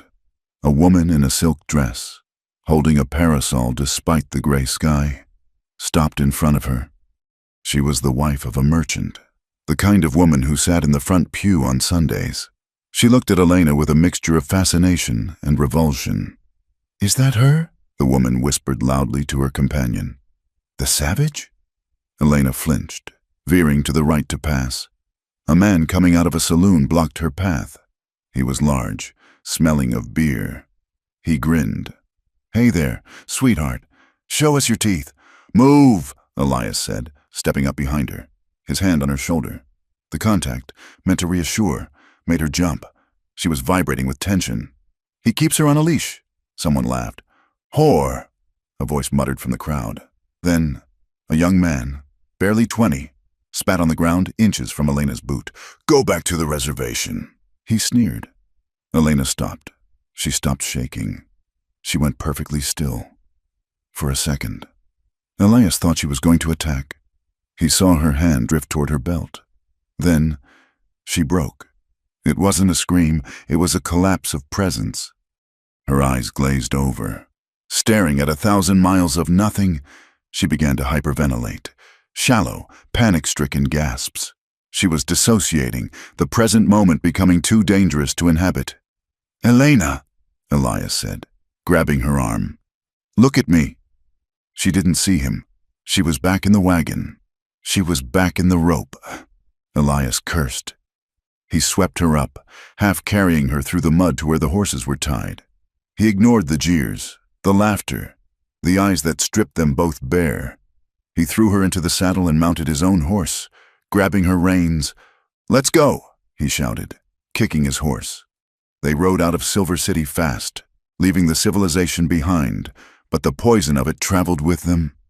They made camp that night in a wash 10 miles south. The air was cold, damp, and heavy with the smell of wet sage. Elena sat by the fire, her knees pulled to her chest. She hadn't spoken since the town. Elias paced the small circle of light. He was angry, at Davies, at the crowd, at himself. We aren't going back, Elias said, feeding a stick to the fire. We'll go to the fort next time, or we'll ride to Tucson. There is no next time, Elena said. Her voice was flat. Dead. We have to fix this legally. There is no law for me, she snapped, looking up. Her eyes were red-rimmed, fierce. Don't you see that? To them, I am not a person. I am a thing that is out of place, a dog that needs to be chained. I won't let them chain you. You can't stop them. She stood up, pacing the mud. You want to hide me. You want to keep me in the box. You pulled me away today like I was a child. I was protecting you, Elias argued, his own frustration boiling over. They were a mob. Elena, you can't fight a whole town with a paring knife. I would rather fight than run, she yelled. I hate it. I hate being hidden. I hate that you have to speak for me. I speak for you because if you speak, they'll kill you. Elias shouted back. The words hung in the air, terrible and true. Elena stared at him, her chest heaving. Then maybe I am already dead, she whispered, and you are just guarding the body. She turned her back on him and walked into the dark. Elias let her go. He sat by the fire, head in his hands, feeling the weight of a world that refused to let them be. They returned to the ranch 2 days later, under a sky that threatened rain. As they crested the ridge overlooking the valley, Elias pulled his horse up sharp. Something's wrong, he said. There was no smoke coming from the chimney. That wasn't unusual if the fire had died, but there was something else. The gate was standing wide open. The milk cow, a placid Jersey named Bess, was lying on her side in the middle of the yard. Stay here, Elias ordered, sliding his Winchester from the scabbard. No, Elena said, drawing her pistol. They rode down together, slow, weapons drawn. The silence of the ranch was heavy, pregnant with violence. They reached the yard. The cow had been shot. The chickens were scattered, some dead, others wandering aimlessly. The front door of the house was kicked in, hanging off one hinge, but it was the barn that stopped Elias's heart. Pinned to the barn door with a hunting knife was a piece of paper. It was the bond, or a crude copy of it, smeared with something dark, and hanging next to it, battered and unconscious but alive, was Chatto. The traitor had been strung up by his wrists. His face was a mask of bruises. Chatto! Elias vaulted off his horse. He ran to the man, cutting the ropes. Chatto slumped into his arms, groaning. They were waiting. Chatto wheezed, his eyes swollen shut. 3 of them, Holloway's men, looking for her. Where are they? Elias demanded, scanning the barn, the loft, the shadows. Not far. Chatto gasped. The crack of a rifle shot split the air. Elias's hat flew off his head. A second shot kicked up dirt by Elena's horse. Ambush! Elias roared. He dragged Chatto behind the water trough. Elena, get down! She was already moving, sliding off the mare as the horse bolted. She scrambled behind the woodpile. 3 men emerged from the tree line behind the house. They weren't lawmen. They were hired guns, dusters flapping, faces covered with bandanas. They had used the ranch as a trap. Give her up, Thorne, one shouted. And you can keep your miserable life. Elias levered his rifle and fired. He didn't aim for a warning this time. He aimed for the chest. The man ducked behind a rain barrel, the wood splintering. Cover me, Elias yelled to Elena. He saw her pop up, firing the heavy dragoon pistol with 2 hands. The boom was like a cannon. It forced the men to keep their heads down, but they were flanking. One man made a run for the barn, circling wide to get behind Elena. Behind you, Elias screamed. Elena turned, but she was too slow. The man tackled her. They hit the mud together. The pistol flew from her hand. The terror was instant and absolute. It was the smell of him, stale tobacco, unwashed skin, the rough wool of his coat scratching her face. It was the weight of a man pinning her to the earth, the crushing suffocation of history repeating itself. Gotcha, you little witch, the man grunted, grabbing her hair and winding it around his fist. He yanked her head back. He had a length of rope in his other belt loop. Elena screamed. It wasn't a word. It was a sound of pure, primal horror. She thrashed, her boots scrabbling in the mud. Elias heard her. He broke cover. He didn't care about the other 2 shooters. He didn't care about the bullets that whizzed past his head. He ran across the open yard, a demon of rage. But he was 30 yards away. Too far. The man was tying her hands. He was laughing. Elena stopped screaming. Her vision narrowed to a tunnel. She saw the man's wrist near her face. The radius bone, the flesh. She didn't think. She lunged upward, not to escape, but to destroy. She bit him. She clamped her jaws onto his forearm with every ounce of strength she possessed. She felt the skin tear, the muscle give. She tasted the hot copper of blood. The man shrieked, a high, bubbling sound. Get off! God, get off! He let go of the rope to punch her, hammering his fist into the side of her head. Lights exploded behind her eyes, but she didn't let go. She locked her jaw. She was the wolf now. Elias hit them like a freight train. He didn't shoot the man. He used the butt of the rifle, swinging it in a savage arc that connected with the man's temple. The sound was a wet thud. The man collapsed, instantly unconscious, falling sideways off Elena. Elias stood over him, chest heaving, eyes wild. He reversed the rifle, raising the stock to smash the man's skull in, to finish it, to kill him while he slept. "Elias!" The voice cut through the red haze.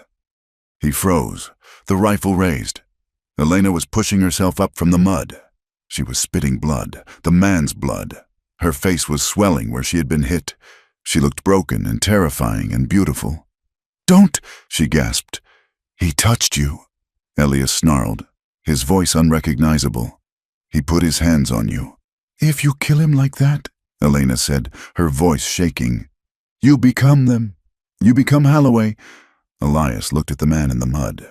Then he looked at the tree line where the other two attackers were mounting their horses, fleeing now that their advantage was lost and their leader was down. He lowered the rifle. He spat on the ground. He reached down and hauled the unconscious man up by his collar, dragging him to the fence. He used the man's own rope to tie him there, tight, so he would wake up in pain and waiting for the sheriff, if the sheriff ever came for justice. Then he turned to Elena. She was sitting in the mud, hugging her knees. She was shaking again, the adrenaline crash hitting her hard. Elias went to her. He dropped to his knees. He didn't touch her. Not yet. He waited. "Are you all right?" he asked. The question was stupid. Of course she wasn't. She looked at him. She looked at the blood on her chin. She wiped it away with the back of her hand. "I am alive," she said. The night fell heavy and black. They had moved Chato into the bunkhouse, cleaned his wounds, and given him laudanum. The ranch was silent, save for the wind. Elias and Elena were in the main house. They had barricaded the door again. The fire was roaring, pushing back the damp chill of the spring night. Elias was cleaning his rifle. His hands were steady, but his mind was a storm. He kept seeing the man on top of her. He kept feeling the urge to go back out there and pull the trigger. Eliana was washing at the basin. She had scrubbed her face 3 times, trying to get the taste of the man out of her mouth. She turned to look at him. "You wanted to kill him," she said. "Yes," Elias admitted. "Why didn't you?" "Because you asked me not to." She walked toward him. She stopped at the edge of the hearthrug. The firelight danced on her skin. She looked exhausted, bruised, and utterly raw. "I was scared," she said softly. "When he grabbed me, I was back there, in the wagon." "I know," Elias said. "But then, I bit him, and I wasn't back there anymore. I was here. I was fighting." She took a step closer. "And you came." "I will always come," Elias said. She looked at him, and the air in the room shifted. The terror of the afternoon began to transmute into something else, a desperate, aching need to affirm life, to prove that her body was her own, and that she could choose who touched it. "Elias," she said. It was an invitation. She closed the distance. She reached out and took the rifle from his hands, setting it against the wall. Then she took his hands. Her fingers were cold. His were warm. "Make me feel real," she whispered. "Please." She leaned in. This time, she didn't flinch. She kissed him. It wasn't a gentle kiss. It was urgent, tasting of salt and desperation. It was a collision of 2 people who had nearly been destroyed and were grasping for the only solid thing in the world. Elias hesitated for a heartbeat, his protective instinct warring with his desire. He didn't want to frighten her. He didn't want to be another man taking something. But she pressed closer, her hands tangling in his shirt, pulling him to her. She bit his lower lip, not to hurt, but to hold, a claim. "I'm choosing this," she murmured against his mouth. "I'm choosing you." That broke him. He wrapped his arms around her, pulling her against him, burying his face in her neck. He held her as if she were the only air in the room. They moved to the bed. It wasn't graceful. It was a tangle of boots and buttons, of skin seeking skin. There was no darkness in it, only the fierce, trembling light of consent. He touched her with a reverence that made her shake, and she touched him with a hunger that healed the parts of him that had forgotten how to be touched. The wind howled outside, but in the small room, there was only the sound of their breathing, the reclaiming of territory, the silent vow made in the dark. Morning brought the reckoning. The sun had barely cleared the mountains when the sound of a gathering storm reached them. It wasn't thunder, it was voices. Elias woke first. He went to the window. A crowd had gathered at the gate. There were 20, maybe 30 men, some on horses, some in wagons. Sheriff Boyd was there, and Reverend Carter, a man with a face like a hatchet, holding a Bible like a weapon. "What is it?" Elena asked, coming up behind him, wrapping the blanket around herself. "It's the town," Elias said grimly. "They've come for us." He saw the mood of the crowd. It wasn't a posse, it was a mob. They were shouting, their voices ugly and distorted. "Bring out the witch! Harboring a savage! Sins of the flesh!" Elias turned to her. "We can't stay here. They'll burn the house down with us inside." "Where do we go?" Elena asked. She didn't look afraid anymore. She looked ready. "The mountains," Elias said. "The high country. Chato knows the trails. They can't follow us there." "What about the ranch?" Elias looked at the walls he had built, the home he had tried to make. "It's just wood and mud. Elena, it's not the life." He grabbed his gear. "Get dressed. Pack what you can carry. We ride out the back, through the creek bed." They moved fast. They woke Chato, helping him to his horse. They saddled the mounts, loading saddlebags with ammunition, dried meat and blankets, as they slipped out the back of the barn, keeping the structure between them and the mob.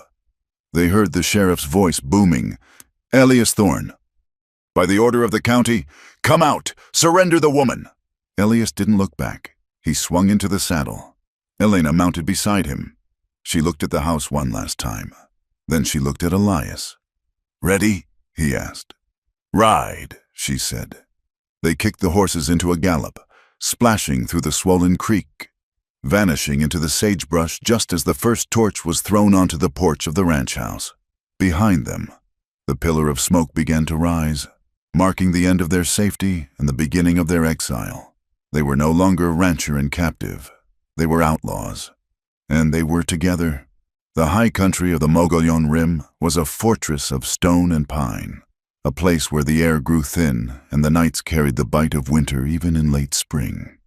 For 3 weeks, Elias, Elena, and the battered Chato moved like ghosts through the canyons. They slept in shifts, wrapped in damp blankets, their fires small and smokeless, hidden in the lee of rock falls. The land was their enemy and their only shelter. The spring storms that rolled in from the north erased their tracks, turning the trails into slick ribbons of mud that swallowed hoofprints. But the same rain soaked them to the bone, turning every joint into a rusted hinge of pain. Hunger was a constant, gnawing presence. They ate jerked venison that tasted of ash and drank from creeks swollen with silt. Elias watched Elena. She had shed the last layers of the victim he had bought. In the wilderness, she was hardening. She learned to read the wind, to listen for the snap of a twig that meant a cougar or a man. But he also saw the fatigue etching dark circles under her eyes. She was running on adrenaline and hatred, a fuel that burned hot but left nothing behind but cinders. Chato, riding with his arm bound to his chest, guided them. He knew the terrain, and more importantly, he knew where the cracks in Judge Holloway's empire lay. "Ironwood," Chato said one evening, pointing north toward a smudge of smoke against the twilight sky. "There is a man there, a writer. He has no love for Holloway." "A newspaper man?" Elias asked. Skeptical, he was cleaning his rifle, the metal cold against his hands. "Ink doesn't stop bullets." "Chato." "No," Chato agreed. "But silence is what Holloway sells. Noise is what he fears. If we make enough noise, the federal marshals in Santa Fe must listen." Ironwood was a mining boomtown, clinging to the side of a granite gorge. A chaotic tumble of tents, false-fronted buildings, and the ceaseless clamor of stamp mills crushing ore. It was a place of mud and money, where anonymity was easy to buy if you had the dust. They rode in after dark, leaving the horses at a livery on the edge of town. Chatto led them through the back alleys, away from the gas-lit saloons, to a small, clapboard building with a sign that read, "The Ironwood Sentinel, Josiah Reed, Proprietor." Josiah Reed was a small man with hair like a wire brush and fingers permanently stained with printer's ink. He opened the door to Chatto's knock, holding a lantern high. When he saw the Apache, his eyes widened, but he didn't reach for a weapon.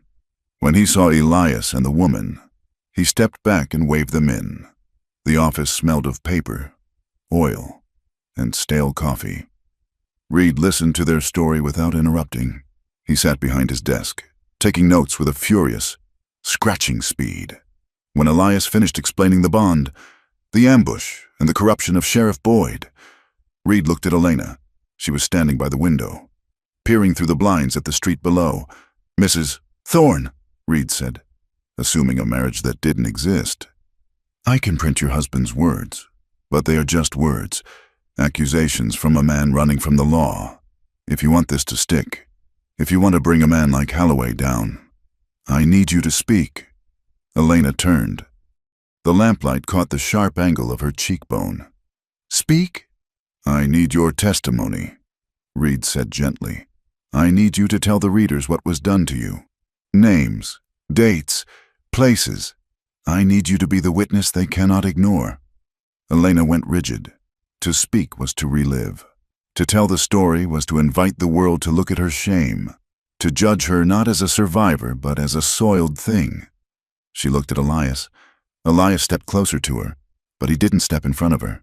He stood at her shoulder, a solid, silent presence. He didn't tell her what to do. He waited. Elena looked at Reed's pen, hovering over the paper.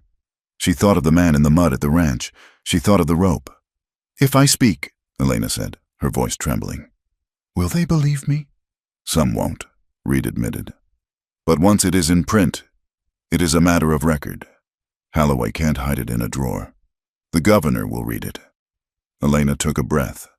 She walked to the chair opposite Reed and sat down. "His name was not the first," she said. "The first man was a corporal in the army. He sold the paper to a freighter in Tucson."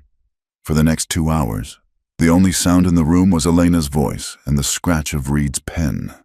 She stripped her past bare. She laid out the geography of her trauma, the price of the bond, the nights in the wagons, the men who prayed before they hurt her. She spoke of the biting not as madness, but as the only language left to her. Elias listened, his heart breaking with every sentence, but he kept his face stoic. He offered her the dignity of his witness. He did not look away. When she finished, Reed was silent. He blotted the page carefully. "I will print a special edition," Reed said, "tomorrow morning. And I have sent a telegram to the federal commissioner in Prescott. He is due here on the stage for the circuit court. We will meet him with this." They stayed in the back room of the printing office, sleeping on pallets of unsold newsprint. The next day, the town of Ironwood woke to a scandal. The Sentinel was on every street corner. Trafficking in the territory, the crimes of Judge Holloway, and the courage of the captive. The reaction was immediate. Whispers followed them when Reed led them to the hotel where Commissioner Eubanks was staying. But these were not the whispers of Salt Lick. These were whispers of shock, of curiosity. The story had transformed Elena from a savage into a victim of powerful men. It gave her a face, but power does not yield without blood. That afternoon, as they walked back to the newspaper office, a shot rang out. A bullet smashed into the wooden post next to Elena's head, showering her with splinters. "Down!" Elias shouted, tackling her into the mud of the street.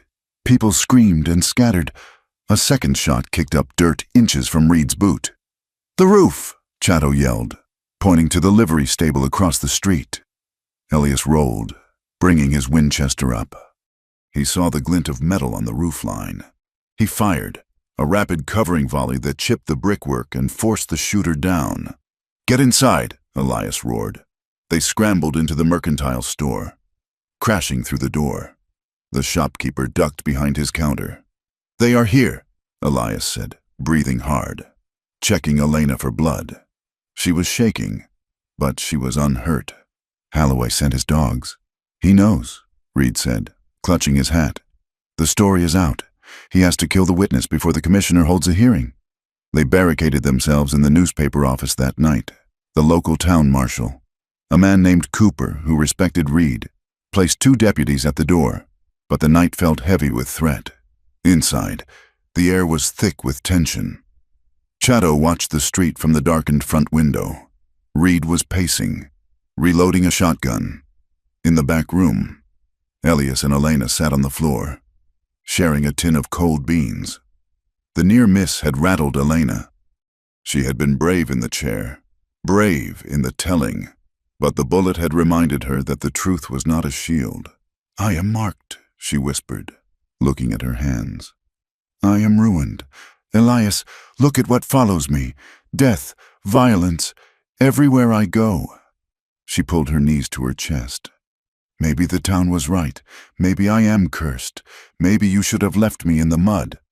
"Stop it," Elias said. His voice was sharp, cutting through her spiral. He set the food aside and turned to her. The room was lit only by the moonlight filtering through the high, clear-story windows. "You are not ruined," Elias said. "You are scarred. There is a difference. A ruin is something that is broken beyond use. A scar is proof that you survived." "I feel dirty," she confessed, the words tearing out of her. "I feel like I am still theirs. Like no matter what I say, I am just the thing they bought." Elias reached out and took her hands. He held them firmly, forcing her to look at him. "Worth isn't something men can steal. Elena," he said. "They stole your time, they stole your safety, but they didn't touch who you are. I saw you in that chair today. I saw a woman who looked the devil in the eye and didn't blink. That is not a ruined woman. That is a queen." She looked at him, tears spilling over her lashes. She saw the truth in his face. He wasn't trying to fix her. He was seeing her. "Elias," she breathed. The danger outside, the men waiting in the dark, the court hearing tomorrow, the uncertainty of survival, stripped away the last of their defenses. The fear of death clarified the need for life. "Stay close," she whispered. "Please, don't go to the other side of the room tonight." "I'm here," he said. "Closer," she said. She leaned forward, her forehead resting against his. Their breath mingled. She moved her hands up his arms, feeling the solid muscle, the warmth of him. She needed to know that her body was capable of something other than pain. She needed to rewrite the map of her own skin. "I want you," she said. The admission was terrifying and liberating. "Not because I have to, because I choose to." Elias kissed her. It was slow, a question asked and answered in the dark. He laid her back on the blankets. He touched her with a restraint that bordered on reverence, letting her set the pace, letting her guide his hands. When the passion rose, fierce and sudden, she buried her face in the curve of his neck. She felt the urge, the old instinct to fight, to mark, but it changed. She opened her mouth and bit him, right where the neck met the shoulder. But she didn't break the skin. She didn't clamp down to hurt. It was a graze, a pressure, a claiming. It was her saying, "I am here. I am alive. I have teeth, and I am choosing not to use them for war." Elias gasped, understanding the language. He held her tighter, anchoring her to the earth. "I have you," he whispered. "I have you." In the morning, they walked to the town hall for the hearing. It was a makeshift courtroom, a stage usually used for traveling theater troupes. Commissioner Eubanks sat behind a table, looking stern. The room was packed, miners, shopkeepers, and the curious filled the benches. Reed sat at the front table with Elena and Elias. On the other side sat a lawyer from Silver City, slick and sweating. And beside him, Sheriff Boyd from Salt Lick. Boyd looked confident. He wore his badge polished bright. He smiled at Elias, a predatory baring of teeth. "Commissioner," the lawyer began, standing up, "this is a farce. That woman is a fugitive from debt. This man is a thief and an attempted murderer. We have warrants signed by Judge Holloway himself." "I have read the warrants," Eubanks said, his voice dry. "And I have read Mr. Reed's newspaper." "Slander." The lawyer waved a hand. "Lies from a hysterical woman. Let her speak," someone in the crowd shouted. "Order." Eubanks banged a gavel. "We demand custody," the lawyer said. "The law is clear. Indenture is a binding contract." The contract was satisfied. Elias stood up, his voice ringing out. "I paid the debt to a savage." Boyd sneered. "Who stole the paper?" "I am right here," Chato said, stepping out from the shadows near the door. The crowd murmured. An Apache in a courtroom was unheard of. "He lies too," Boyd said, his hand drifting to his gun belt. "The testimony is irrelevant," the lawyer said. "The woman is property of the bondholder until released by the court. The court has not released her. Sheriff, take her into custody." Boyd stood up. He pulled a pair of iron cuffs from his belt. "Come here, girl. The fun's over." He stepped toward the table. "No," Elias said. He stepped between Boyd and Elena. "Move, Thorne, or I'll shoot you where you stand," Boyd said. "You have no authority here." Eubanks shouted. "Sheriff, sit down! Judge Holloway is the authority." Boyd yelled. "And he says she comes back." Boyd didn't reach for Elena. He reached for his gun. The room exploded into chaos. "Gun!" someone screamed. Elias shoved Elena down behind the heavy oak table just as Boyd fired. The bullet splintered the wood where her head had been. Elias didn't have his rifle. He had been forced to leave it at the door. He lunged at Boyd. But Boyd's deputy, a man in the front row, stood up and leveled a shotgun at Elias. "Back off!" the deputy shouted. Suddenly, the lawyer, the slick man in the suit, was grabbed from behind. Elena had scrambled under the table. She popped up behind the lawyer, grabbing him around the neck. Using him as a shield, she had the dull paring knife in her hand, the one she had carried for months. She pressed it to the lawyer's throat. "Drop the guns!" Elena screamed. Her voice was not a victim's voice. It was a command. The lawyer shrieked. "Don't shoot! She'll cut me!" Boyd hesitated, his gun trained on Elias. The deputy wavered. "I said drop them!" Elena yelled. She pressed the knife harder. A thin line of red appeared on the lawyer's collar. Marshal Cooper and his men burst through the doors, weapons drawn. "Drop 'em! Boyd! It's over!" Boyd looked at the marshal, looked at Elias, and looked at the woman holding the lawyer hostage. He realized the tide had turned. The town wasn't with him. The law wasn't with him. He snarled and raised his gun to shoot Elias anyway. A final act of spite. Crack! A single shot rang out from the balcony. Boyd jerked. He looked down at his chest, where a red blossom was spreading. He collapsed backward over the bench. Chato lowered the smoking rifle he had smuggled in under his blanket. Panic erupted.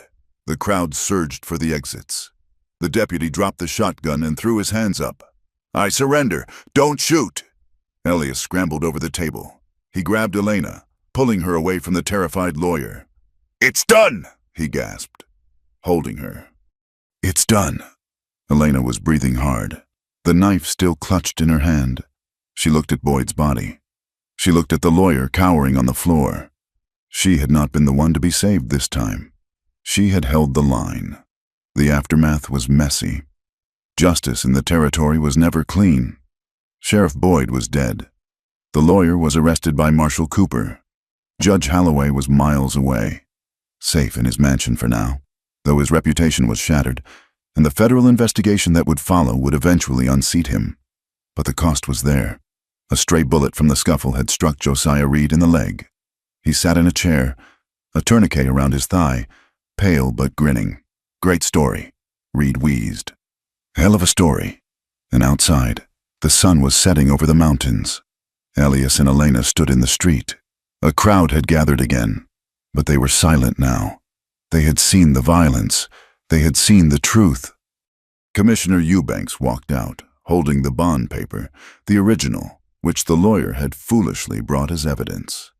"This document is invalid," Eubanks announced. "It is a forgery of justice." He handed it to Elias. Elias looked at the paper. It was dirty, creased, and stained with the grease of 100 hands. It was the symbol of everything that had tried to destroy them. He turned to Elena. He held the paper out to her. "It's yours," he said. Elena took it. Her hands were steady. She looked at the words indentured servant. She looked at the debt amount. "Do you have a match?" she asked. Elias struck a lucifer match on his boot heel and cupped the flame. Elena held the corner of the paper to the fire. It caught quickly, the dry paper curling into black ash. They watched it burn until it threatened to burn her fingers, and she let the last cinders drift away on the wind. "You are free to go, Miss," Eubanks said. "The law has no hold on you." Elena looked at the commissioner. Then she turned to Elias. The crowd watched. They expected her to leave. They expected the tragedy to end with separation, or with her fleeing to the safety of a convent or a city back east. Elias stood there, his hands at his sides. He would not ask. He would not demand. Elena stepped closer to him. She reached out and took his hand, interlacing her fingers with his. It was a public claim, a declaration. "I'm not going anywhere," she said, her voice clear enough for the street to hear. "My name is Elena Thorne, and I am going home." Elias squeezed her hand. His throat was tight, his eyes shining. "Let's go home," he said. They walked to their horses, mounted, and turned south, riding side by side out of the town, leaving the ashes of the bond behind them in the dust. The summer sun did not forgive. It hammered the San Augustine Basin with a relentless, white-hot malice, bleaching the bones of dead cattle and turning the mud of spring into concrete. The air hummed with the sound of cicadas and the dull, rhythmic rasp of a saw. Elias Thorne stood on the skeleton of what used to be his front porch. His shirt was soaked through, clinging to his back like a second skin. He was cutting a new beam from a piece of seasoned cedar, the sawdust coating his arms in a fine, fragrant powder. The ranch was scarred. Blackened scorch marks still licked up the stone chimney, and the smell of char sometimes rose from the earth when the wind shifted.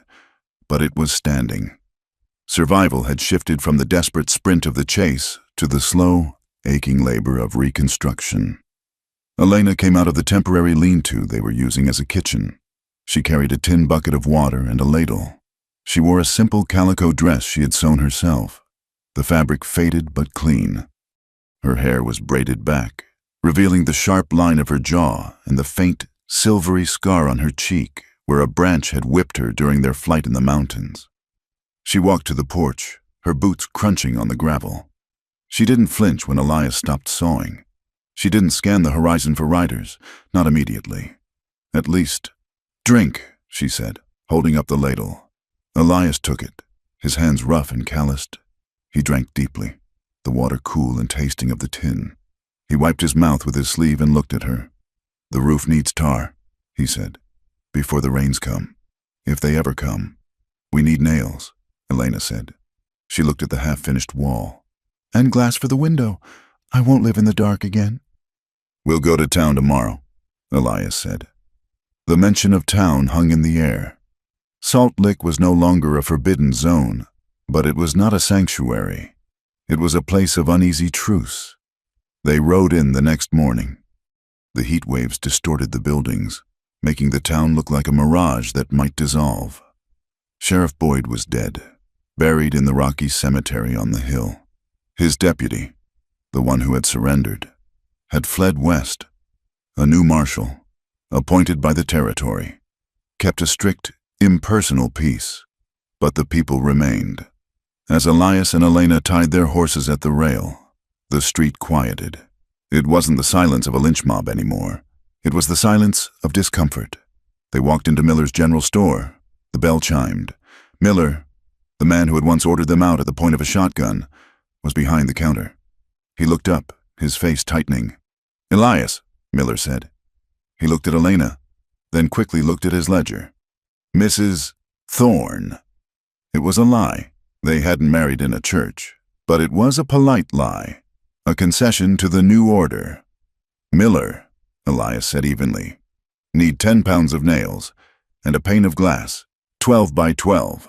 I have the glass," Miller stammered. He moved stiffly. "It'll be $2.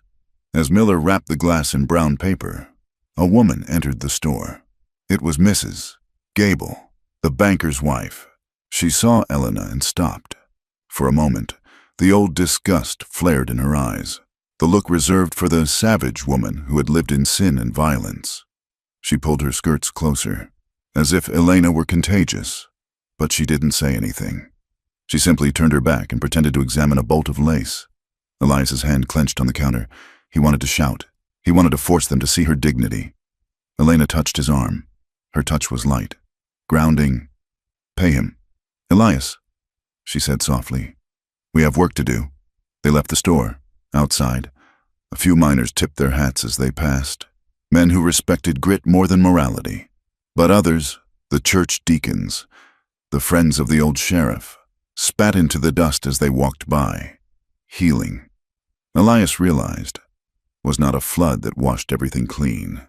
It was a slow, uneven thing. It was a wound closing over grit. The ride back was quiet. When they reached the ranch, Elena went to the horse trough. She unpinned her braid, letting her dark hair fall loose. She plunged her head into the water, coming up gasping, shaking her hair like a wild thing, sending droplets flying into the sunlight. And then she laughed. It was a rusty, startled sound. She looked at Elias, surprised by herself. "It felt good," she said, wiping water from her eyes. "Just cold." Elias watched her, his chest aching with a love that felt too big for his ribs. He realized he had been holding his breath for months, waiting for the other shoe to drop, waiting for the tragedy to return. "You should do it again," he said, smiling. But the nights were still hard. Sometimes. Elias would wake to the sound of her gasping in the dark. The nightmares were less frequent, but they were vicious. She would thrash, fighting off invisible hands. He learned not to grab her. He learned to sit up, light the lamp, and speak her name until she came back from the dark. "I'm here," he would say. "The door is locked. You have the key." She would look at him, her eyes wide and unseeing, until the recognition clicked into place. Then she would curl into him, not for protection, but for the reassurance of his heartbeat. One evening in August, a rider appeared. It was Chato. The Apache trader had healed, though he walked with a slight limp now. He did not come to trade. He rode into the yard and sat on his horse, looking at the new beams of the porch. Elias walked out to meet him. "Light and hitch, Chato." "I cannot stay," Chato said. "I am moving north. The army is tightening the reservation lines again. It is time to be hard to find." Elena came out. She walked right up to the horse's flank. She looked up at the man who had brought her here, the man who had said, "She bites," as a warning and a blessing. "You are leaving," she said. "The wind changes," Chato said. He looked at her with a profound, quiet respect. "You have good color. Elena, you look like someone who owns her own skin." "I do," she said. "That is good." Chato gathered his reins. "Watch the southern road. Rancher, not everyone in Salt Lick is resigned to the peace." "Who?" Elias asked. Stepping forward, "Vance Boyd," Chato said. "The sheriff's cousin. He has been drinking in the mining camps. He says you stole his family's honor. He says blood requires blood." "Let him come," Elias said darkly. "He will," Chato said. "Be ready." Chato nodded once, turned his horse, and rode toward the mountains. He didn't look back. He was a part of the landscape, appearing when needed and vanishing when the season turned. The threat didn't arrive with thunder. It arrived with a quiet, creeping malice. 2 days later, Elias found the fence cut in the south pasture. The next day, the water in the trough smelled of kerosene. "He's playing with us," Elias said, standing by the fouled water. "He wants us afraid. He wants us to run." "I am done running," Elena said. She was cleaning her pistol on the porch. Her hands were steady. "If he wants a fight, we give him one." "He'll ambush us," Elias said. "He won't come to the door. He's a coward." "Then we make him come to us," Elena said. "We make ourselves the bait." Elias hated the plan. He wanted to hide her in the cellar. He wanted to send her to the fort, but he looked at her face, the set of her jaw, the fire in her eyes, and he knew he couldn't. To hide her was to insult her survival. They set the stage. They spent the day working conspicuously on the roof of the barn. Exposed, but they wore their guns. And they prepared the ground. Evening came, purple and bruised. The shadows stretched long across the yard. Elias went into the house to light the lamps, making sure his silhouette was visible in the window. Elena stayed in the barn loft, watching the tree line. It happened at dusk. A figure detached itself from the scrub oak near the creek. He moved low, a rifle in his hands. It was Vance Boyd, a heavy, thick-necked man fueled by whiskey and a twisted sense of vengeance. He crept toward the house, aiming for the lighted window where Elias sat. Elena watched him through the loft door. She breathed out, slow and steady. She didn't shoot him from ambush. That was his way. "Drop it!" she shouted, her voice ringing across the yard. Vance spun around. Startled, he fired blindly toward the barn. The bullet smacked into the wood a foot below Elena. Elias kicked the back door open and flanked him. "It's over! Vance!" Vance turned back to the house, swinging his rifle. He was trapped between them. "You killed my kin!" Vance screamed. "You dirty lover of savages!" He raised the rifle to shoot Elias. Elena fired. She didn't shoot to kill. She shot the ground in front of his feet, spraying him with dirt and gravel. It was a shepherd's shot, meant to turn a wolf. "The next one goes in your knee," she yelled. Vance hesitated. He looked at the barn, then at Elias, who was advancing with a shotgun leveled. The whiskey courage evaporated in the face of their coordinated defense. He realized he wasn't hunting victims. He was facing a pack. He dropped the rifle. He fell to his knees, sobbing in frustration and fear. "Just do it," he wept. "Just kill me." Elias walked up to him. He kicked the rifle away. He looked down at the man who represented the last tendril of the nightmare. The rage flared in Elias, the desire to end it, to wipe the slate clean with blood. He looked at Elena. She had climbed down from the loft and was walking across the yard. She held her pistol at her side. "We don't kill him," Elena said. "He poisoned the water." Elias growled. "And if we kill him in cold blood, we poison ourselves," she said. She stopped beside Elias. She looked at Vance with cold pity. "Tie him up. We'll take him to the marshal in the morning. Let him rot in a cell.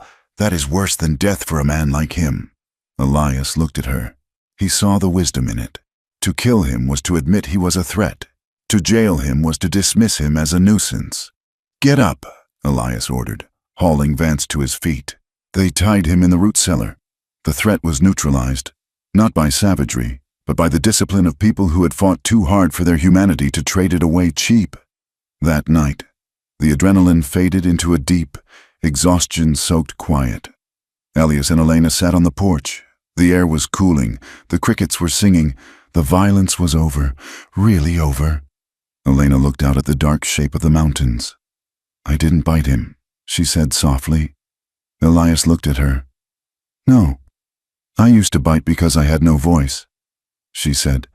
"I bit because I wanted to live, and I didn't know how else to say it." She turned to him. "I don't need to bite anymore.